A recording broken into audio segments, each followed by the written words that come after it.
যে আপনাদের সম্পর্কে বলা হচ্ছে যে আগে তেলের যে কাটতি চাহিদা ছিল, বিক্রি ছিল, এখন নাকি অনেক বেড়ে গেছে এবং আপনারা বেশি বেশি নিয়ে স্টোর করেন, কেউ আবার বিক্রি করে দেন। তখন যে লোকেরা কী সব কথাবার্তা বলেছে আমি এগুলো বলতে পারবো না। এগুলা কার্যত মরার উপরে হাড়ার ঘা। একদিকে তেল পাচ্ছে না, আরেকদিকে তাদেরকে তেল পাচারকারী বা তেল চোর বানানো হচ্ছে। আফসোস। বলছিলাম শ্রমিকদের কষ্টের কথা। যারা বাইক বা রাইডার তাদেরকে জিজ্ঞেস করলাম সারাদিনে কত রুজি করতেন আগে, বলে যে 1,500 থেকে 2,000 টাকা, এখন বলে 600 থেকে 700 টাকা। কেন? প্রথমত তেলের সংকট, দ্বিতীয়ত সময় নাই, সময় তো চলে যায় তেল সংগ্রহ করতে, আর আমরা তো মানুষ, 24 ঘন্টায় তো কিছু ঘুমাইতে হয় আমার, তো এ দিয়ে পরিবার চলে না। তাহলে আপনি এই পেশা কোন পেশায় যাব? সব দিকেই তো বেকারের মিছিল। এটা আমার আত্মনির্ভরশীল একটা পেশা ছিল, এই দিয়ে তো চলতো, এখন তো পারছি না। এখন যাব ইনশাল্লাহ নিত্যদিনের যে কমোডিটিস, পণ্য যেখানে বিক্রি হয় সেগুলোও দেখব।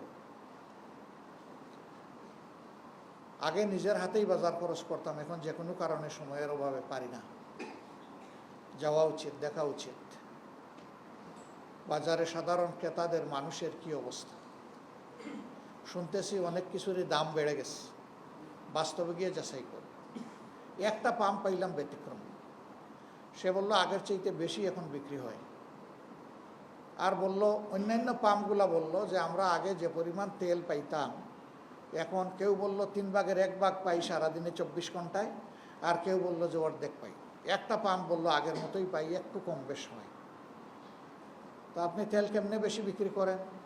বললো যে চাহিদা বেশি, এই জন্য। আমি বললাম আচ্ছা, ভালো কথা।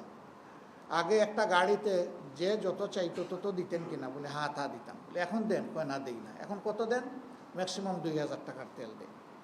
তাহলে আগে একজন মানুষ 10,000 টাকার তেলও নিত, সেই গাড়ি আপনি ভর্তি করে দিতেন। এখন 10,000 টাকার তেল যদি 2,000 করে ভাগ করে দেন, তাইলে 5টা গাড়িতে আপনার ঢোকান নজলটা। বলে হ্যাঁ। বলে একটা গাড়িতে নজল ঢুকানো আর বের করা এবং তেল দেওয়ার যে সময় যায়, 5টা গাড়িতে কম যাবে না বেশি যাবে? কয় বেশি যাবে। আমি বললাম আপনি কি 24 ঘন্টা খোলা রাখেন? কয় জি না। কী করেন? কয় যে 11টা থেকে 11টা আমার বন্ধ থাকে, রাত 11টা থেকে সকাল 11টা। আপনার বিক্রয় ঘন্টা কমে গেল অর্ধেক, আর আবার আপনি বিক্রি করেন বেশি। আমি বললাম ভাই, আমি তো সায়েন্সের ছাত্র, আমাকে তো ম্যাথমেটিক্স ফলো করতে হবে, আমার একটু মিলিয়ে দেন। এখন দেখি যে নার্ভাস হয়ে গেছে। আসলে এটা শেখানো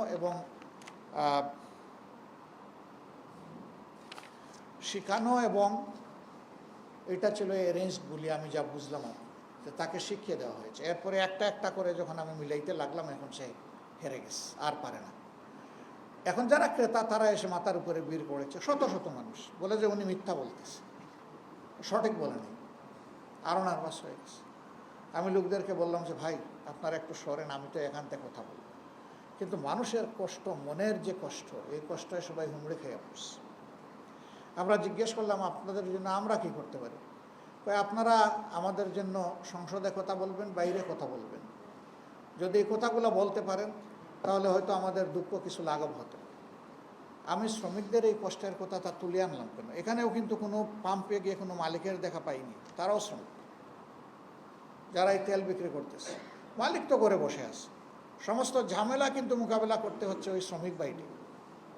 এখানেও শ্রমিক, ওখানেও শ্রমিক। আমি ইন্ডাস্ট্রি মালিকদেরকে জিজ্ঞেস করলাম, বিজিএমইর একজন বড় দায়িত্বশীলকে জিজ্ঞেস করলাম যে আগে যে ফার্নেস অয়েলটা পেতেন আপনাদের প্রয়োজনে বা ডিজেল পেতেন হেভি ডিউটি জেনারেটরগুলো চালানোর জন্য, এখন পান? না, এখন পাই না।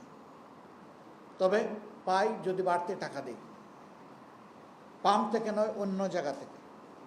আমি বললাম যে অন্য জায়গা থেকে যে তেল আপনি বাড়তি টাকা দিয়ে কিনছেন, একদিকে আপনার আর্থিক লস, আরেকদিকে ওই তেলের মধ্যে যদি ভেজাল মিশিয়ে দেয় তো আপনার মোটরই তো নষ্ট হয়ে যাবে।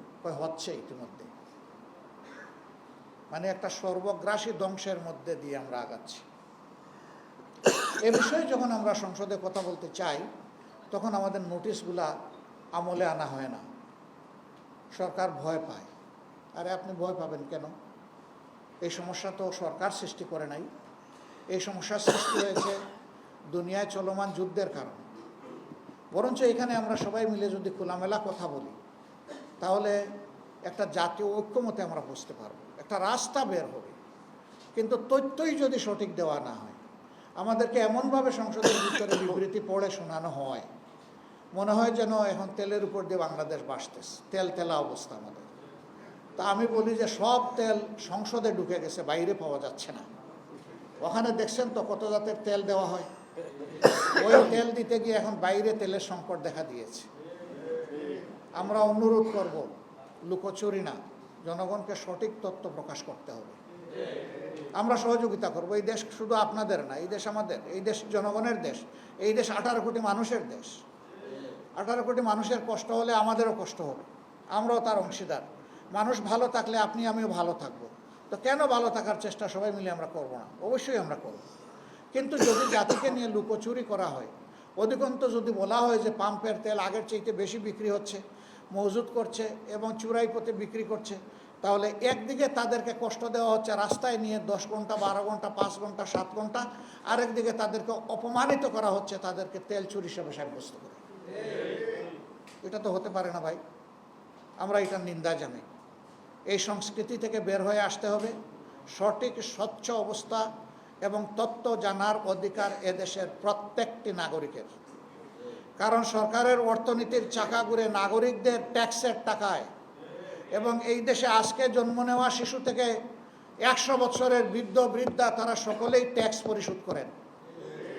যে কোনো কিছু কিনতে গেলে ভ্যাট দিতে হয়, অগ্রিম ট্যাক্স দিয়ে জিনিস কিনতে হয়, সবাই ট্যাক্স পেয়ার। রাস্তায় যিনি পরিচ্ছন্নতা কর্মী হিসাবে কাজ করেন, মানুষের কাছে হাত পেতে সারাদিনে ভিক্ষার মাধ্যমে রুজি করেন, তারাও ট্যাক্স দেয়। তারাও জিনিস কিনতে গেলে ভ্যাট দিয়ে জিনিস কিনে। সুতরাং জনগণের ট্যাক্সের টাকাই হচ্ছে সরকারের তহবিলের প্রধান খাত।